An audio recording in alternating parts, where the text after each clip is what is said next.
and not necessarily those of this station, its staff, management, or sponsors. My name is Robert Seibel. I want to welcome you to my show, Ask Robert, the Women's Prophet. My show is dedicated to women's legal, financial, and social issues. I've been an attorney for over 30 years, specializing in tax and estate planning, real estate, and corporate and business transactions, as well as exposed to other areas of the law. My offices are here in Boca Raton and New York. My show can be heard on radio on 740 AM and 96.9 and 103.9 FM, and viewed live or recorded on Facebook at Ask Robert or on YouTube at AMP2TV Ask Robert. The call-in number for the show is 888-721-0074, or email me at robert@askrobert.co. You got a new plan? All right. Here we go. All right. Hello there. Hi. It's Robert Seibel, host of Ask Robert, the Women's Prophet. Welcome you back to another one of my shows. My guest today is a fabulous lady, Lynn Radice, who specializes in the art of networking. She's really honed it into a complete specialty, and we're going to start right off by welcoming her to the show. Lynn, how are you? Thank you, Robert, for having me. I'm so excited to be here. Great, great. So let's get right into it. Okay, Lynn, tell us, what is networking? My goodness. Well, I don't ever really like that word networking because no one knows what it is. And so I really say it's almost relationship building. Okay. It's really everyone is a contact for now or for your future. So that's what I think people don't understand. It's really relationship building. So. Okay. And, we often hear about the importance of networking. It really is, in the business world, critical to a person's success, particularly if they're in sales, but almost in any line of business, I would imagine. It is so important. People don't understand, especially in today's market where you're constantly being screened in and screened out of anything, whether that's your business, whether that's college, high school, I mean, anything you're applying to. You need to have a very strong network. And so I think it's very important to most people. I've been very successful at it, almost a master at it, and have done it for 25 years. So I'm so thrilled that you were able to bring me on today and talk a little bit more about this. I am equally excited. This is a field that I particularly am most interested in, as I've found out in the years, whether you're an attorney as I am, or you're selling real estate or furniture or cars or whatever it might be. After you've sold your relatives and your friends and your neighbors, you better be able to start expanding and getting into meeting people that you don't know, and certainly networking is the key. So give me a little bit of a background. When did you start with networking, and give me a brief history? Sure. I actually tripped on recruiting right out of Villanova. Go Villanova, by the way. But tripped on it, and I actually went to apply for a pharmaceutical sales job at that point, and they threw me into recruiting. They said, oh, you seem like the type of, I was aggressive. I was a rower. I was in orientation. I was in a sorority. I did pretty much everything. So they're like, you'd be perfect for this. I said, okay. So I tripped on it. And then I really took to recruiting. I took to getting to know my clients. And I think that's what I do differently than most people is literally I really love to get to know people. I want to find out what makes you tick and what I can help you out with. It's not just, a sale to me ever. All of my clients, my applicants, they're my family. How can I help you now and in the future? And I know there's a lot of very strong people out there that will call me in a heartbeat, whether they're looking for a job or looking for, a new applicant, or, just want some advice. So I think that's, so I tripped onto it, and I've built this, I've kept every card I've ever had, and that's from way back when.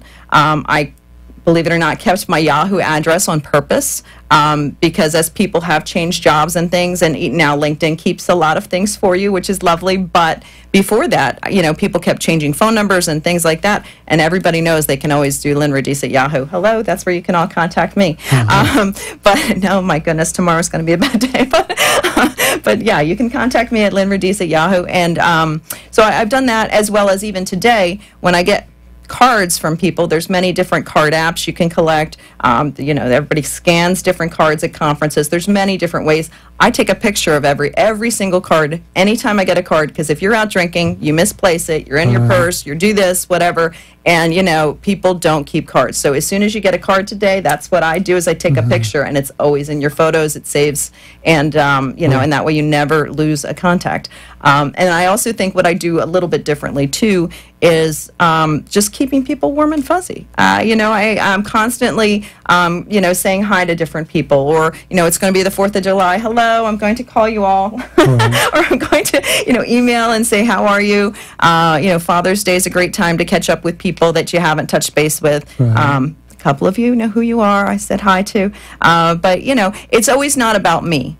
I think that's the biggest flaw that people have. And I don't like people who do this to me either, is when they call you when they need you only, right? You know, like you'll get people 25 years later, and it's like, hello, they need a job. Who do they call? Lynn Radice. Well, I don't mind that so much, because that's your thing. But when you reach out on a constant basis only when you need, versus, hey, you know, hey, I saw your show. I'm following you. I'd like to hook somebody up with you. Hey, here's a client. Or, hey, I've just been hired as a hiring manager. Love to use you now. That's awesome. But if it's always one-sided on the other way, and that's for all of you, for all your friends everywhere, you don't want to only call when you need something. And that's when you become that kind of needy person, and you're not providing service or value. I'm always trying to say, oh, you know, here's a new client you can use, here's a new business you can use, here's something I thought of for you, versus always, you know, about me. And I think that, you know, that's real important. And that's why I think some people don't have as large of a network. You know, most people who've ever worked with me or continue to work with me will know that at any time I'll try and help them out. Brian Daly, you're my favorite client, so just know. But he has been with me for 3 different companies. He will call me for any different openings, puts up with my ups and downs. Not always do we agree on everything, you know, he's a client. But he's referred family members to me, you know, you know, at any time I will try to take extra time out for him, for his family, for anybody, you know, and that's who I am. You know, it's not just a client relationship. So. Okay. That kind of leads me into, how do you specifically, like, monetize your ability to network? In other words, are you brought in as a consultant? Do you advise people? Are you retained to give them advice on how they can build their network? Or do you build a network for them? Or, you know, just how do you operate? You know, what, you know, tell me what you do. I'm multifaceted, and even you and I connected through a network, right? So, I mean, you know, faith, exactly. You know, we're all connected through Absolutely a network. True. And, you know, Robert can attest to the fact that, you know, when I started this STARS program, well, Candace started the STARS program, but we came in together. Right. And now we're, you know, a highly networked group. And then all of our contacts now are connected to each other, right? So it's really neat when you have a bunch of people who believe into each other. But, you know, I don't I don't know the best answer to that question. Well, yeah. do you, I mean, specifically, if somebody wanted to build up a network, would they call you, if they could, you know, reach you and say, look, I want to retain you for advice and take an hour? Okay. Like they would call a lawyer or, you know, call a professional and say, help me. Sure. So yes, there's a couple different things. Number one is I am an executive recruiter, so that is strictly I get paid that way, and I have clients. Right. And then I obviously have many different contacts, and so those contacts have asked me. I have Daniel Botero, hello, and so he's a lovely artist down in Miami, and sometimes he you know, says, hey, how can you help me? So I work with him in a different situation. We have our friend Marcy, who you love as well, and so you know, we have different people who will set me up with different consulting arrangements or business arrangements. And then we have people who say, you know, look, I need you to help me find my daughter a job, and, you know, are you willing to do this for X amount of dollars, kind of as a college rep. So there's many different things, whether that would be finding someone funding for a company. I know people for that, whether that would be someone's, as you said, a business builders group or how to scale a business. I absolutely have done that for people as a consulting arrangement. And as I said, I'm also many different functions. I'm an author, as well as, my main focus obviously is recruiting, and a pretty successful recruiting business. But yeah, I've done many different things for people. Now, I know from what you've told me, you've got a tremendous network you've worked up. How many? Somewhere? I only have like 38,000 followers on LinkedIn, so it's not millions. But even within that, I will say that I have 50, which is 50 groups within LinkedIn, and each one of those have over 50,000 people. Wow! So these are groups I created on LinkedIn. So, I have a network that not only with my Yahoo database, which is huge, that I've never lost an email. So you got to figure how big my database is on just my Yahoo, then my LinkedIn, then I have my Facebook, which I have about 1,800 followers. We're trying on Facebook, and now Insta I've started. So, but my biggest thing right now is LinkedIn. Because of the amount of people I impact there, and then obviously my database. Globally, I think I represent the top players, and I think that's something unique to me as well. I don't believe you have to know everyone, and just knowing everyone does not help you get where you're going. I think if you know the top players in industries, if you know the top leaders, if you know the top businessmen, if you know the people that are impactors, people who are influencers, and you can build out with their networks. And then, just like I met you, that we then now know your network. Now you have my network, right? And I connect with your network. And then with the Stars ladies, I believe they're all very intelligent, brilliant people. I had Candace on the show. You had Candace, you had Faith, you had Lisa, you had Becca. So I think we're good. One more. One more Stars. That's right. So we're Stars ladies. But, they're powerhouse women. They are connected. They are networkers. They're leaders. They happen to be decent people inside and out, and beautiful. And so I think it's interesting when you get some powerhouse people together, what you can do. But that's what I try to do, is try to stay in touch with the top people in industry, the top people in anything, and people who are highly regarded, highly respected. Usually have a pretty good network with them. Good question. I think how does one target these so-called leaders of industry? In other words, if you don't know them, maybe you read about them, and let's say you're in a specific field. Supposing I'm I'm a pharmaceutical rep or something, and I want to get to know the right people that are potential buyers. What does one do? What does one do? So I'll give you step by step. I mean, literally, if I'm a pharmaceutical rep and I want to go to a conference or a leadership program, first of all, I need to find out, who my top competitors are. So I used to be a pharmaceutical rep, for a couple of years. I did not enjoy it as much. I love recruiting much more. But so basically I would target what my competitors are and where I need to be. Then I would find out what conferences to attend, what trade shows to attend. I'm not saying job fairs. Notice I'm not saying job fairs. I'm saying conferences, I'm saying trade shows. And then within that, then you look up who is doing the speaking. So you go and you literally look on the boards and you say, okay, we see Jim Brown is speaking, we see this one speaking, we find out who the speakers are. And then before the conference, then I actually would go and do the research, and I would do research on each one of the speakers that I wanted to speak with.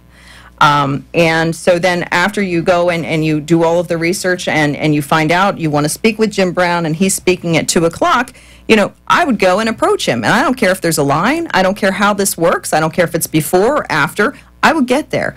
And I am very much a get there person. I don't know if you've seen my Facebook at all, but not everybody gets pictures with Forbes and Branson. That's me. So I'm saying I'm getting there. So I take no excuses. People can't get there. People can't get their attention. People can't get pictures. I am going to go speak with these people. And so I would pick the top 10 companies I want to work with. I would find my competitors. I would say, these are the top 10 people I want to meet with. I would go and I'm meeting with them. When I get in front of the CEO, I'm going to sit there and say exactly what I found out. I'm honored and flattered, and this is why I want to be a part of your company. I've targeted your company specifically as where I'd like to work, and basically I would love to capture a half hour of your time to go out to lunch for a future opportunity. Now, once again, I'm not saying, do you have a job opening and I'm an accountant?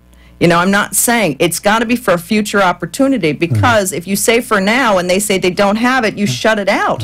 That opportunity just walked away. Open the door. Jim Brown, I've heard nothing but great things about you. I'm thrilled, to be here in front of you. I heard your speech, totally impressed. This is what I want to do. And then, by the way, I've targeted your company as a place for my next opportunity. And is there any way I could spend a couple hours with you, or could you direct me, to spend a half hour with somebody to talk about future opportunities? And go ahead. Okay, but let's get into this. So you target certain people that you want to meet at a specific conference. Do you then make it a point when you attend the conference to seek out those people? Just go right up to them and introduce yourself and start talking and hopefully get 5 minutes of their time? Or do you send them some kind of note in advance to like introduce yourself? It's not so easy to suddenly, everybody gets besieged at conferences, especially key speakers.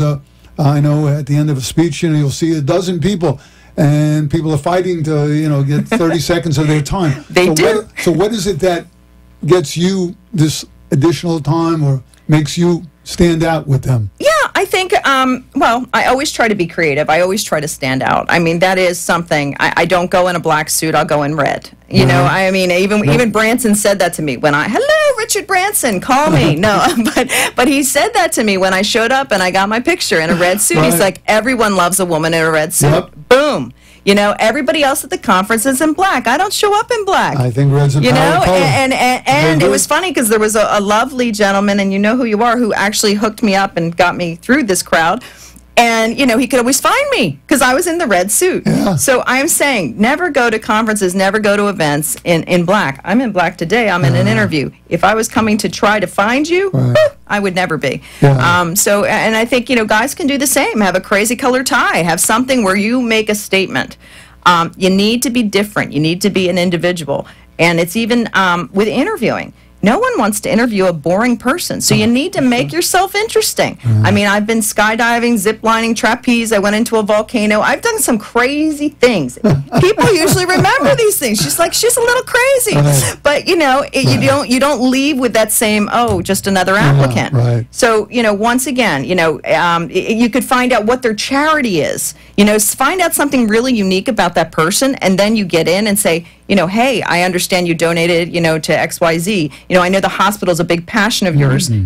I'm also on the charity there, and this is, make that contact. Right. So once again, it's about them. It's not about you. Right. If you can find that synergy, then I can usually get to someone, and I can also hold their conversation. Because even if I stand in line, which I did with Mr. Forbes, for a long time, I waited and I got there. But, you try to make yourself stand out. You try to, leave with something that's impactful to him, not to me. Right. And I think that is, what matters. And that's why I've been more successful than others. Yeah, go ahead. Does it help to do any homework? Let's say you've got somebody like a Mr. Forbes or a Branson, Richard Branson, a world-famous type figure. Do you ever do any homework on them? Let's say go to Wikipedia or something on the internet, which will give you more information about that person, so that when you do get that chance, maybe you're able to have that little bit of extra knowledge about them, or does that help? You always do as much research as you can, whether that's, someone, a CEO that you want to speak with, a hiring manager. If you go to a trade show, you have all these people behind the booth. They're all either sales or HR. They are. And I mean, that's a great way to bring your resume and be like, here, it's a person. And sometimes that person gets an employee referral. I mean, maybe they're looking for somebody. Maybe they can help you get in. But it's building that relationship with that person enough to not just be like, hey, here's my resume. You really need to build that relationship. But yeah, there's definitely, I would always suggest do research. With Richard Branson, he said, you write things on the back of an envelope. I tried. He didn't call me yet, but I just, it's, you definitely do research. You definitely stand out. You definitely, wear different colors, talk about different things. And then, as I said, following up is important. No one's going to want to talk to me when I haven't talked to them for 20 years. And we all have that friend we've ticked off that doesn't want to talk to you because you haven't talked to them or you didn't, whatever. But, you can only do so many. I mean, I mean, mind you, when you get to, thousands and thousands, you can't do everybody. And I don't. But specifically, as my show is mostly devoted to women and their financial, legal, social issues, I am wondering how you as a woman and how my women listeners and viewers can think about this. How do you feel about a woman approaching men at these meetings and conferences? Is it ever like awkward? Is it ever difficult? Or I mean, obviously you've got all this experience over the years, but I'm talking about a woman who's just getting started in doing this. I will say, supposedly she's very shy about herself. What I will say, yeah, and thank you. I've seen it all different ways, right? So I've seen it work, and I've seen, the other side of business, right? So I've been hit on in situations. Yeah, I mean, right. and I've seen the other side, but I think it's fun. I mean, to me, I go with it. I mean, if someone's like, hey, that's a cute skirt, I'm not like getting insulted. I'm like, hey, how can you help me? Right? So, I mean, my biggest thing with this whole movement is that I am deathly afraid. A lot of my mentors have been highly successful men. Highly successful men, and I'm clinging on to them, and I'm learning, and I'm sucking the brains out and saying, hello, help me, right? So I just, I've had now some mentors say that they will not take on female mentors because they are afraid of this movement.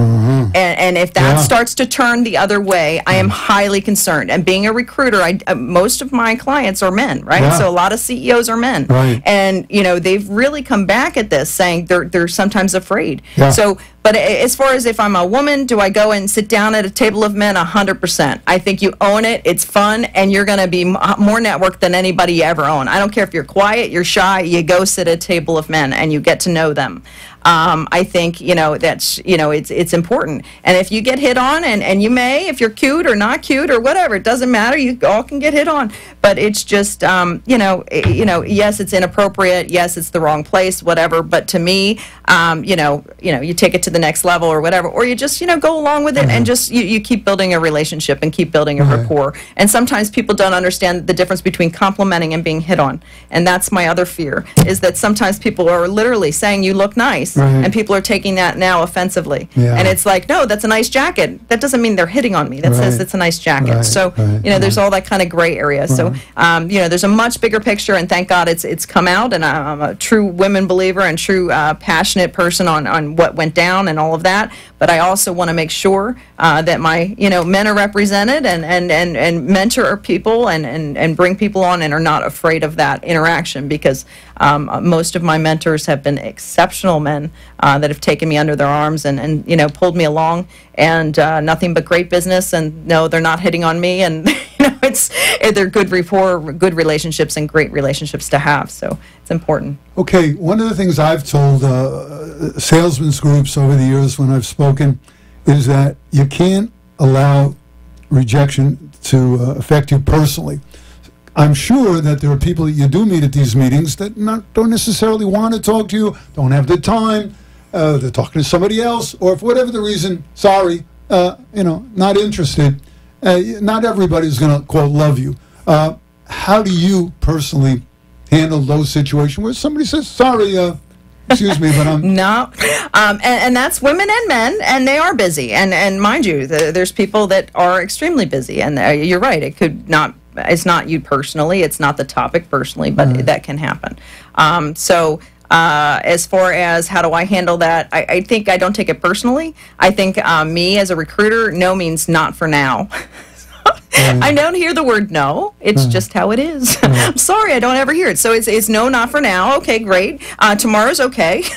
The next day's great. I'll call you then. And that's the same in the dating pool. Hello, or anything that you do. I think rejection is a part of life. And, that could be a promotion you got. That could be, a friend that, stinks for the moment. They could be on their PMS period, whatever. Just, anybody. You get rejected, and your ideas stink, or your boss says you stink, and you're not doing well today. Or as you said, a client says, I can't take you on right now. I think no means not for now, and we just continue to move forward and build and say, okay, well, how can we attack that tomorrow? Every client, can be a client. I mean, it's just how I used to say that in life we're remembered for our successes, not our failures. And you don't hit home runs, let's say in baseball as a metaphor, unless you get a lot of at-bats. So you got to be out there constantly meeting people. Again, not everybody's going to love you, as you said, and I try to compare it. Babe Ruth hit 700-plus home runs, but he struck out, 1,800 times. Right. So, or maybe more than that, probably a lot more.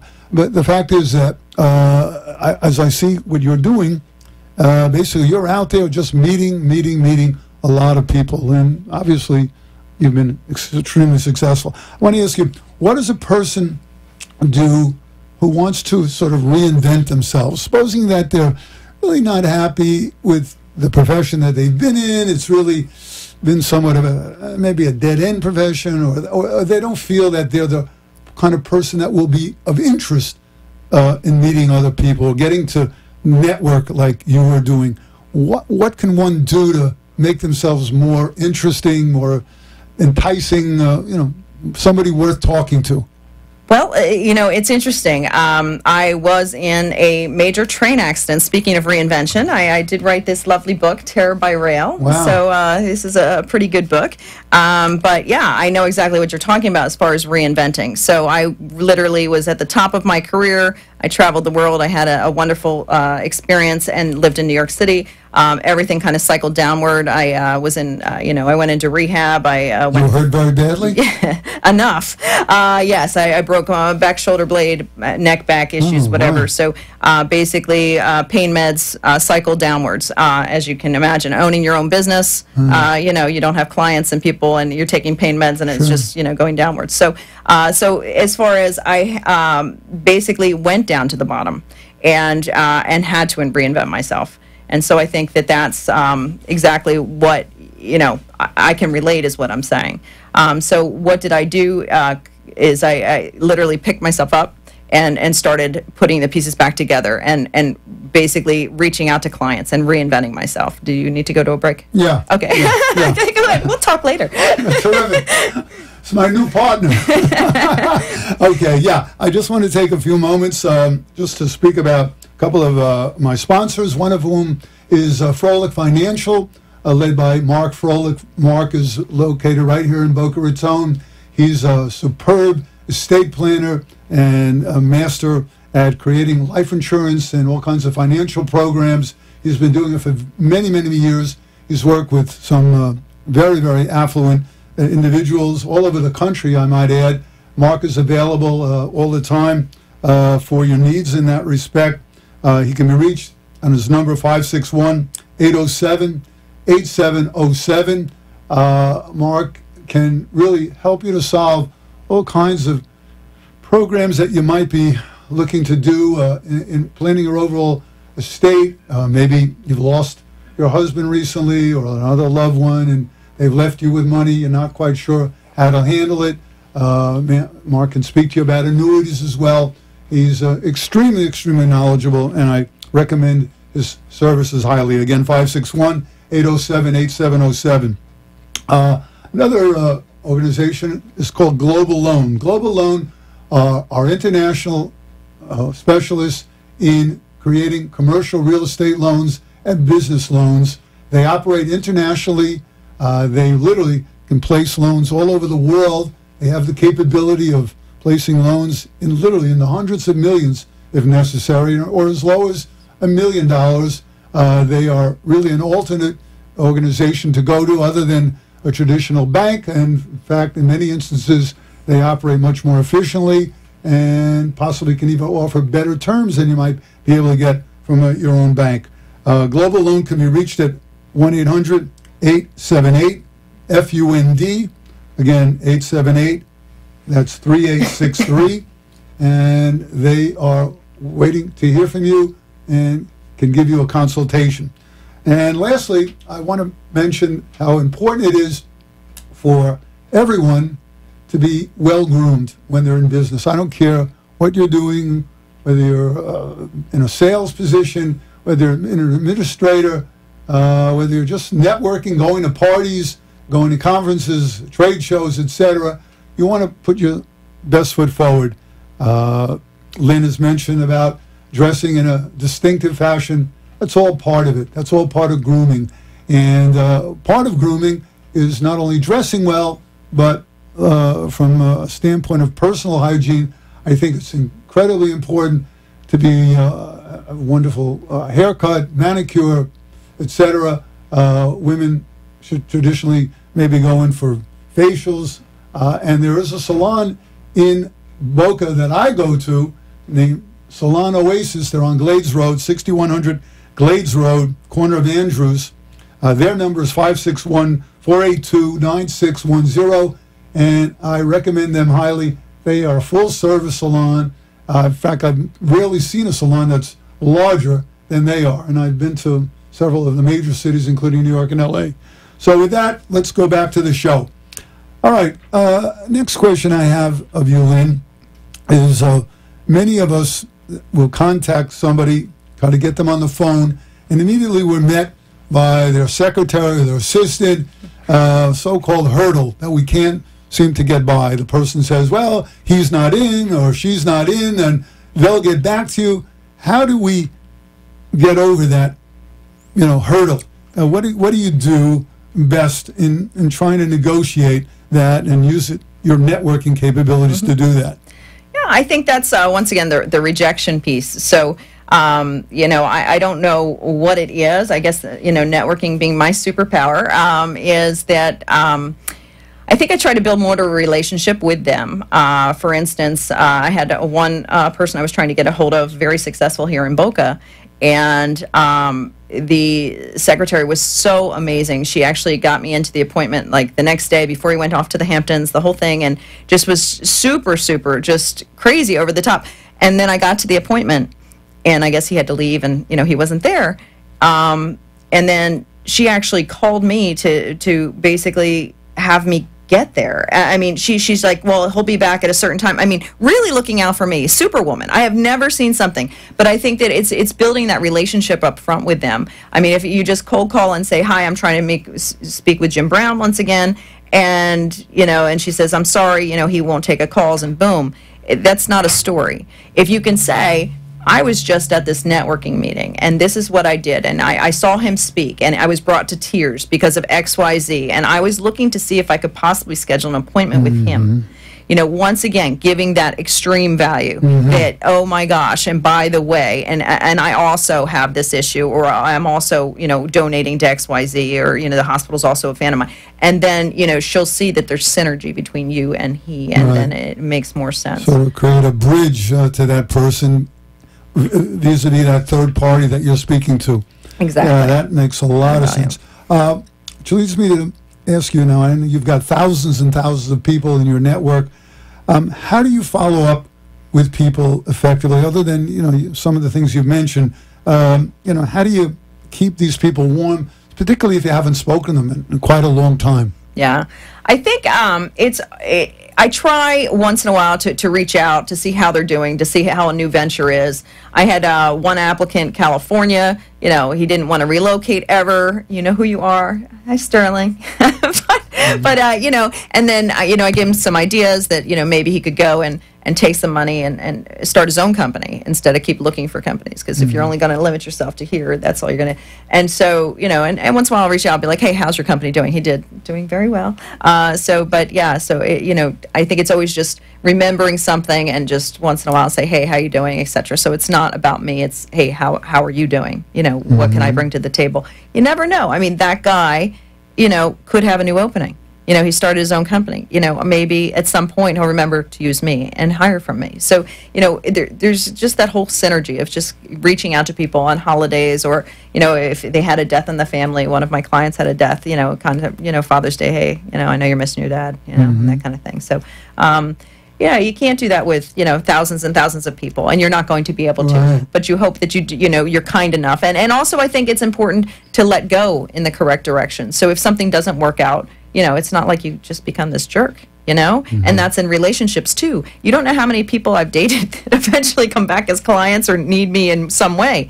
So, I'm very, very good about saying, hey, if this doesn't work, let's, do this, or hey, here's one of my friends, or whatever. And in business, the same thing. If the deal doesn't work out, you don't just like brush it off and it never happened. You want to have that relationship for life. You want to make sure that you can do something with that in the future. Now that we have the internet, so you don't have to, in effect, mail out greeting cards at Christmas or New Year's. Do you use the internet to like blast out, let's say, Happy New Year to like thousands of people? Is that something that's worthwhile, or does it get any results? You can. I would think you could. In today's market, you absolutely could. To me, I think I would just get way too many emails back. So I don't need more emails. So that's my concern on doing something that's more blanketed versus targeted. But yeah, I mean, I think that there's tons of people that do want to connect, and there's tons of people we can help. And, and there's tons of people, unfortunately, due to time, that we can't help. Right. And I try to be as nice to everybody as I can, knowing that, some people I necessarily can't reach out to and I can't help. And some people are probably mad at me because I don't have the time to do it. Physically, sometimes I'm like, that's it. I'm like, if I had more time, I'd do it. There is not enough time in this lifetime to reach out to everyone. Right. Yeah, I like to analogize it to, like, I'd rather use an elephant gun than a shotgun. I'd like to zero in on, quote, the big game. If I only have a certain amount of time during the day, well, obviously I've got to try to concentrate on those people that are going to make the most consequence rather than trying to reach everybody. Right. Like you say, there's just so much time. That's certainly good. Let's speak about something else which I know is of tremendous importance to most people, and it is their children. What does one do to assist one's children in using networking to assist them, whether it's getting into private schools, going on further on, getting onto college? What can you do to help people? Actually, I've done a lot. Actually, I have books for college and students. That's terrific. There you go. Yeah, but I have plenty of books. I have books on majors. Can you afford to be a biology major? Can you afford to be a psychology major? I have a book for parents. I have a book for students. How do people get a hold all of this these on books? LynnRadice.com. I have plenty of books you can go to. Right. But college is huge. My whole spin with college, first of all, we shouldn't be selecting just a college. We should be selecting a career at 18. The fact that we actually put so much time and effort into which college are we going to is absolutely insanity. It has to be, what is the career? What are the short and long range goals of that career? Basically, what are the salaries of that career? What are the strengths and pitfalls of that career? Do I have to work weekends? Do I have to travel? I went into nursing. I didn't know I had to bathe people, strangers. I'm like, these things you don't think about when you're applying for a major. This whole thing is so backwards. I do believe it's why we have so much unemployment, and that parents let go and say they got into a college. I don't ever want to hear that from any of my friends. None. I don't care that they got into college. What is their career path? And what do you know about their career path? Most of the parents, they let go and they're like, choose anything. And at the end, the kid's going to be happy, right? The parents are going to be happy. Everybody's, yay, they got into college. No. At the end, they may be unemployed if they choose the wrong major. If they choose psychology and you're not paying for a PhD, are they going to be employed?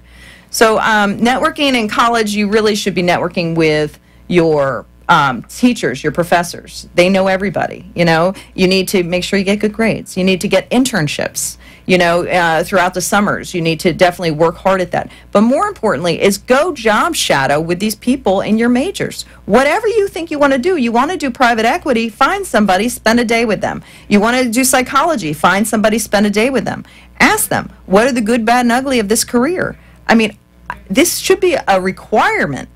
And you need to, find out what these careers are and what the downsides are. Not just what the yay sides are, what the downsides are of that career. If you choose social work, you may not ever make 50 grand. Right. You may have to just have all these crazy hours. Right. And so that's my fear, is that, you need to build your own network. You need to figure out how you can basically grow that. And as a parent, you need to know people in those fields that you can show your child, this is what this field is. Go spend a day with this person. I mean, it is so important that these people understand, because you are now getting blocked from the internet. The internet now blocks everybody's resumes. I mean, it used to be I would have a stack of resumes this big. Now I set up pre-screening questions. If I want a Harvard grad, a 2.4 GPA, and I want lots of activity and 2 years with Aramark, that's what I get. And that's it. I mean, I go and I interview 5 or 6 candidates. I don't have to interview thousands of candidates. And so every student in college now is being blocked. And you have to understand, your kid might be applying online all day and all night. They're never getting an interview, and it's not their fault. You have to go back to who do you know? And once again, going back to those professors, going back to the teachers, going back to your network of people. You need to be a face now to in any market to get a job. That's Right. how bad it is. Unfortunately, it boils down to a statement that I heard many, many, many years ago. And in life, it's not always what you know, it's who you know. And that often is the case. I do want to get in one thing before we run out of time, and I just want to remind my viewers and listeners that if you do have any questions after the show, besides contacting Lynn, you can also contact me. You can call into the show, which is 888-721-0074. Again, 888-721-0074.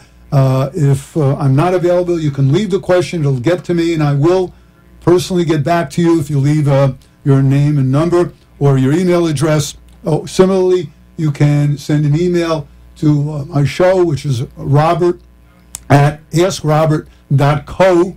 Again, .co, not .com.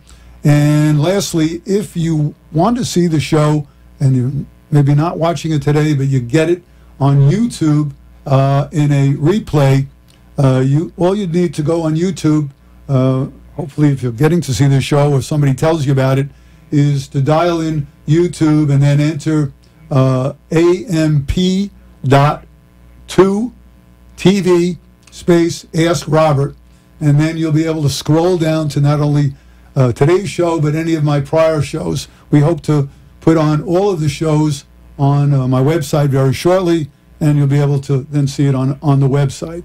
And with that, let's go back to our questions. Next question I have, Lynn. And by the way, I wanted to, something came to mind a little earlier when you mentioned about wearing a specific color. I'm reminded of the famous attorney Gloria Allred. Her name is Allred. Well, what does she do? Every conference, every meeting, every time she's on television, she's always wearing red. And clearly that's, sort of goes. Now, certainly she doesn't wear black dresses. She doesn't wear green or blue. She wears red. So certainly standing out is very important. Wanted to mention that.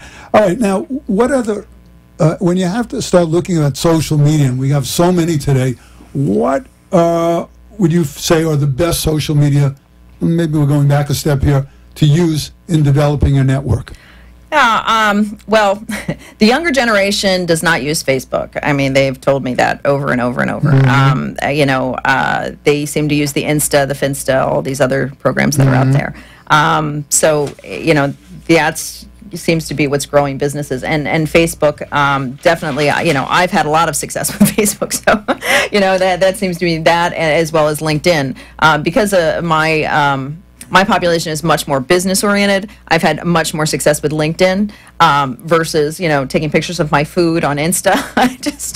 I don't know. We'll see how the Insta works. I am starting. I have 800 followers on Insta. I'm starting. Really, I started about a month ago.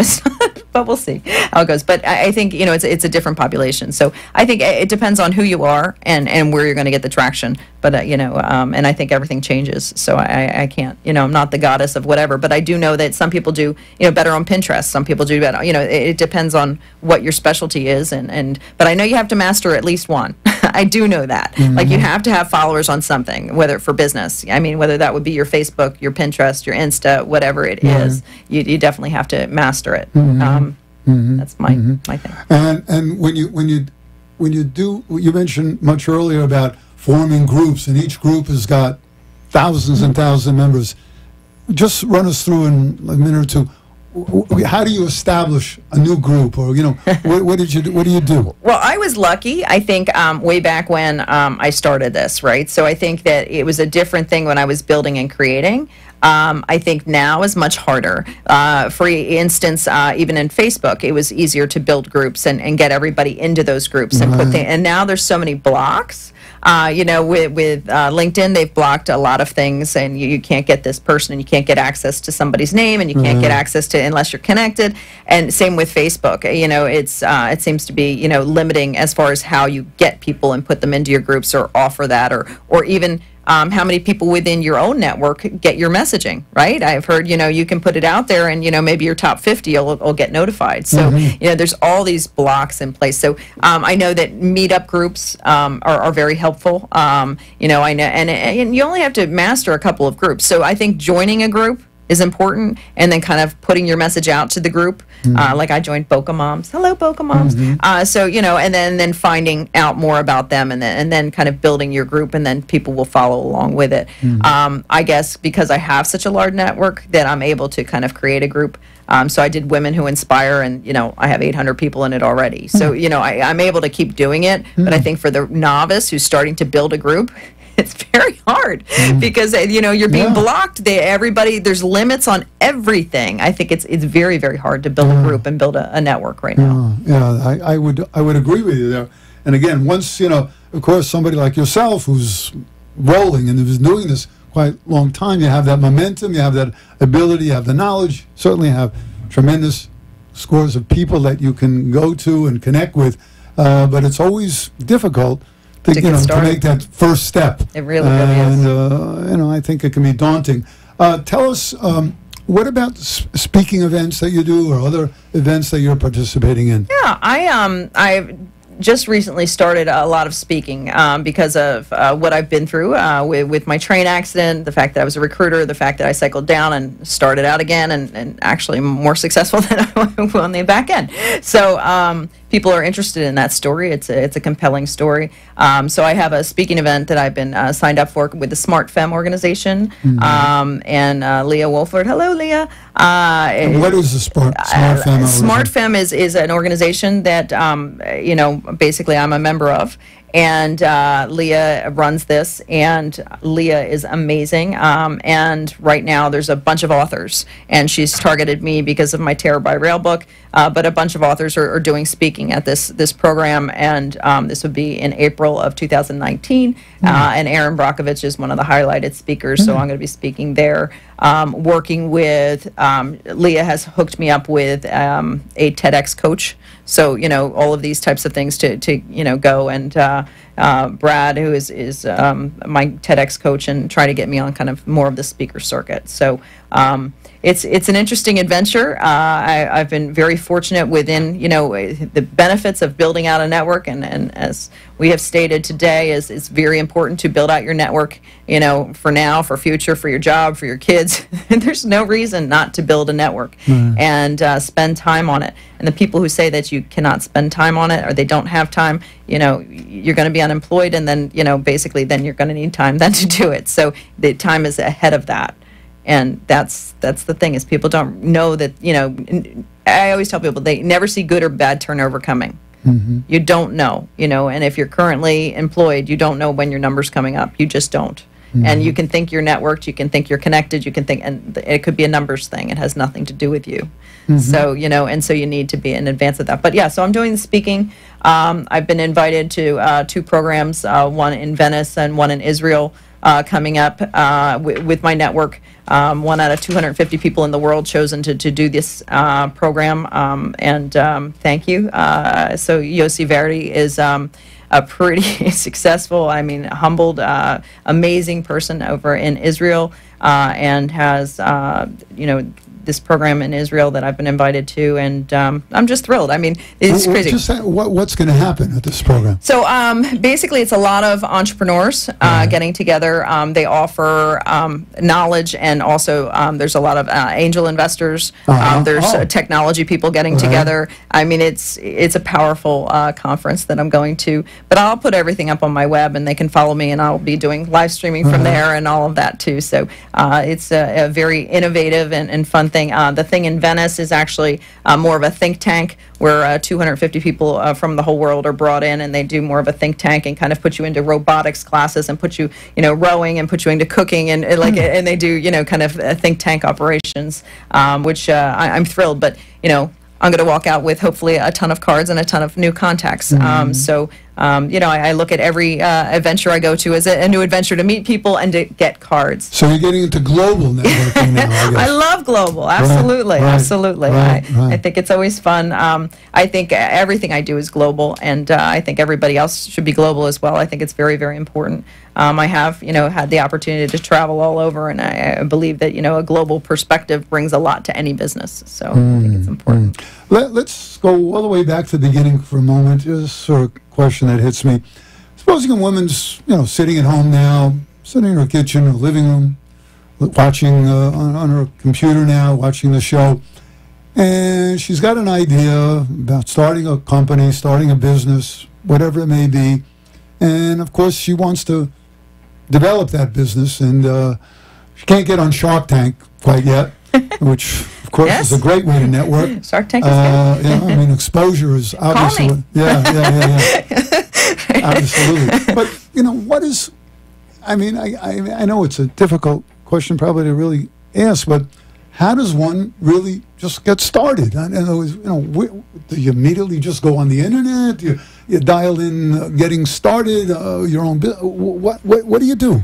So first of all, I think step by step is you have to figure out what your passion is. So I don't think, just like with me, recruiting is something I love to do, which is great, but now I have, the STARS Foundation, I have the speaking, I have other things I'm very passionate about. So once you find out what your passion is, then I think that you focus in on that, and I think that there's plenty out there, but it's all you need to research. So you need to research funding, you need to research, associations, you need to research network, and I think always start small.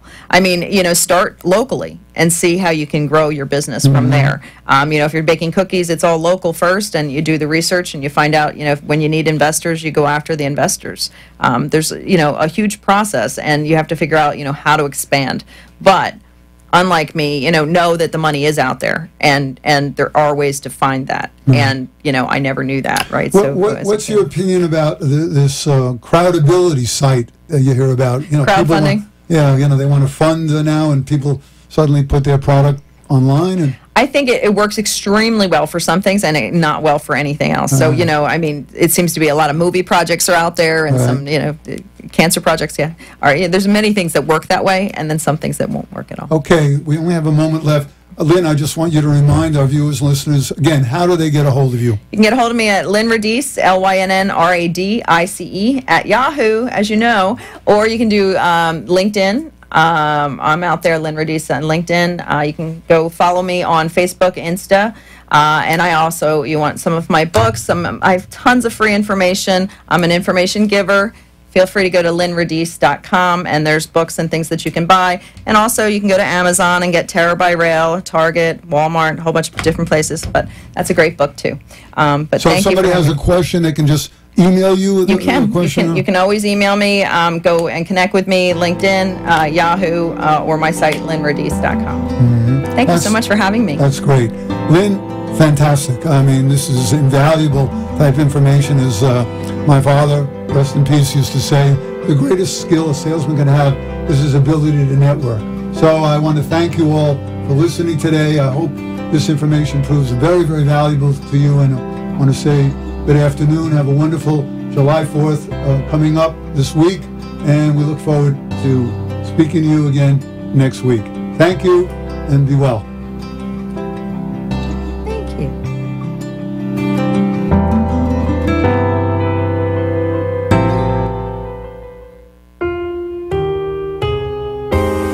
I want to thank you for viewing and listening today to the show Ask Robert, the Women's Prophet. I have enjoyed bringing you another show on the subjects of women's legal, financial, and social issues. I hope you have gained some new knowledge, as knowledge is power, which should help you to a better life. If you have a question or are interested in becoming a sponsor, kindly contact me here at this station at 888-721-0074 or send me an email to robert@askrobert.co. Also, if you might wish to be a guest on my show, please contact me and describe your occupation. Tune in next week for another informative show. Until then, be well. Thank you. The opinions expressed on the preceding sponsored program were strictly those of its hosts, guests, and callers, and not necessarily those of the station, its staff, management, or sponsors.